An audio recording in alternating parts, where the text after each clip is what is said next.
పేకాట స్థావరంపై Siddipet task force పోలీసులు దాడులు నిర్వహించారు. నమ్మదగిన సమాచారం రావడంతో దుబ్బాక పోలీసుల సహాయంతో పేకాట రాయులను పట్టుకున్నారు.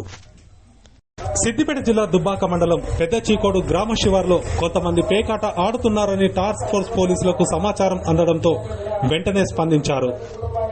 గ్రామ శివార్లో 7 వ్యక్తులను గుర్తించిన పోలీసులు అనుమానం రాకుండా పేకాట రాయులపై దాడి చేసి పట్టుకున్నారు.